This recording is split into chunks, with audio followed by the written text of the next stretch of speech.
Hi అండి, నమస్తే. Welcome back to my channel. ఈరోజు వీడియోలో మేచూర్ లడ్డు చాలా ఈజీగా, చాలా క్విక్గా ఉప్మా చేసినంత ఈజీగా ప్రిపేర్ చేసుకోవచ్చు.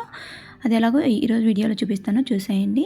సో ఎప్పుడు చేసినా ఈ విధంగా ప్రిపేర్ చేసుకున్నారంటే చాలా ఈజీగా ప్రిపేర్ చేసుకోవచ్చు. ముందుగా ప్యాన్లో 2-3 టేబుల్ స్పూన్లు నెయ్యి యాడ్ చేసుకోండి. అందులో కొద్దిగా జీడిపప్పు, బాదం పప్పు యాడ్ చేసుకోండి. ఇవి మీడియం ఫ్లేమ్లో మంచి రంగు వచ్చే వరకు, మంచి సువాసన వచ్చే వరకు వేయించుకొని ఒక ప్లేట్లోకి తీసుకొని పక్కన పెట్టుకోండి. హై ఫ్లేమ్లో పెడితే మాడిపోతాయి, రంగు వస్తాయి, కానీ లోపల వేగవు. సో మీడియం ఫ్లేమ్లో పెట్టుకొని మంచిగా లోపల వరకు వేగ వరకు వేయించుకొని పక్కన పెట్టేసుకోండి. ఈ విధంగా పక్కన పెట్టుకోండి. ఇన్ని పూర్తిగా చల్లారి పెట్టుకొని చిన్న చిన్నగా ముక్కలుగా కట్ చేసుకొని పక్కన పెట్టేసుకోండి. చాలా ఈజీగా మనకి పని అయిపోతుంది. తర్వాత ఇక్కడ నేను గోధుమ రవ్వ చూపిస్తుంది. ఇది ఎర్ర గోధుమ రవ్వ. ఉప్మా చేసుకోమండి, ఇది ప్రసాదాలకి అట్లా వాడతారు. సో ఆ గోధుమ రవ్వని మనము ప్యాన్లో వేసి, నెయ్యి ఉన్న ప్యాన్లో వేసి బాగా లోపల వరకు వేగే వరకు వేయించుకోవాలి. ఇలా వేయించుకోవడం వల్ల మంచి టేస్ట్తో పాటు ఇది రవ్వ త్వరగా ఉడికి మనకి లడ్డు చేసేటప్పుడు మంచి రుచిగానే తయారవుతుంది. మీడియం ఫ్లేమ్లో పెట్టుకొని వేయించుకోండి. 1 కప్పు తీసుకున్నాను నేను రవ్వ. 1 కప్పుకి 3 కప్పుల వాటర్ అనేది తీసుకోండి. మీరు వేరే ప్యాన్ తీసుకొని మరిగించుకొని అందులో కూడా యాడ్ చేసుకోవచ్చు. నేను డైరెక్ట్గా యాడ్ చేస్తున్నాను.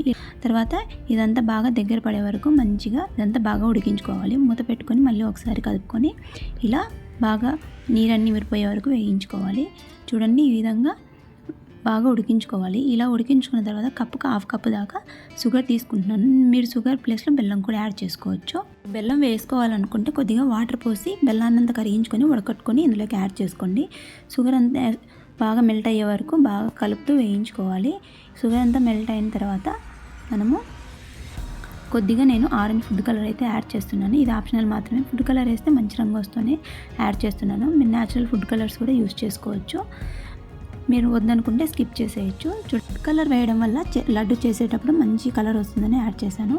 ఇదంతా బాగా మిక్స్ అయిన తర్వాత 2-3 టేబుల్ స్పూన్ దాకా నెయ్యి యాడ్ చేసుకొని ఇదంతా బాగా మళ్ళీ ఒకసారి కలుపుకొని ప్యాన్కి సపరేట్ అయ్యే వరకు మనము ఈ రవ్వను అనేది ఉడికించుకోవాలి. ఇలా ఉడికించుకోవడం వల్ల మనం లడ్డు చేయడానికి చాలా ఈజీగా ఉంటుంది, గట్టిపడదు, అండ్ తినేటప్పుడు చాలా టేస్టీగా అనేది ఉంటుంది. చూడండి, ఈ విధంగా ఉడికించుకోవాలి.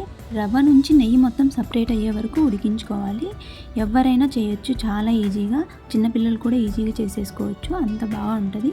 చూడండి, ఈ విధంగా దగ్గర పడిన తర్వాత నెయ్యి అంతా సపరేట్ అయ్యి ఈ విధంగా దగ్గర పడిన తర్వాత మనము స్టవ్ అనేది ఆఫ్ చేసుకోవాలి. పూర్తిగా చల్లారి పెట్టుకోవాలి. ఇలా పూర్తిగా చల్లారిన తర్వాత మనము అంతా ఒకసారి బాగా కలుపుకొని లడ్డూలు అనేది ప్రిపేర్ చేసుకోవాలి. మీరు ఎంత సైజులో కావాలనుకుంటే అంత సైజులో లడ్డూలు అనేది ప్రిపేర్ చేసుకోవచ్చు. ఏ ఫెస్టివల్కైనా, రాఖీ పండగ, సంథింగ్ ఏ అకేషనల్ అయినా కూడా చాలా ఈజీగా క్విక్గా ప్రిపేర్ చేసుకోవచ్చు. ఇది బయట పెట్టుకుంటే 2 డేస్ పాటు ఉంటుంది, ఫ్రిడ్జ్లో పెట్టుకుంటే 4 డేస్ పాటు ఉంటుంది. అసలు తినేటప్పుడు ఎంత బాగుంటుంది అంటే అంత బాగుంటుంది. తప్పకుండా మీరు ట్రై చేయండి, చాలా బాగుంటుంది, ఎంజాయ్ చేస్తారు తప్పకుండా. సో నేను ఇలాచీ పౌడర్ అండ్ డ్రై ఫ్రూట్స్ కూడా యాడ్ చేశాను. ఆ క్లిప్ ఎక్కడ మిస్ అయిపోయింది.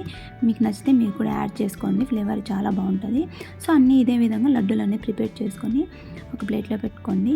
చూడండి, ఎంత స్మూత్గా, ఎంత జ్యూసీగా, చాలా బాగుంది. ఇలా క్విక్గా అయితే చేసుకోవచ్చు. వీడియో హెల్ప్ఫుల్ అయిందని అనుకున్నాను. వీడియో నచ్చితే లైక్ చేయండి, షేర్ చేయండి. ఏమైనా డౌట్స్ ఉంటే కమెంట్ చేయండి. ఫస్ట్ టైం మా ఛానల్ చూస్తున్నట్టయితే సబ్స్క్రైబ్ చేసి సపోర్ట్ చేయండి. Thank you for watching. మరో మంచి వీడియోతో కలుసుకుందాం.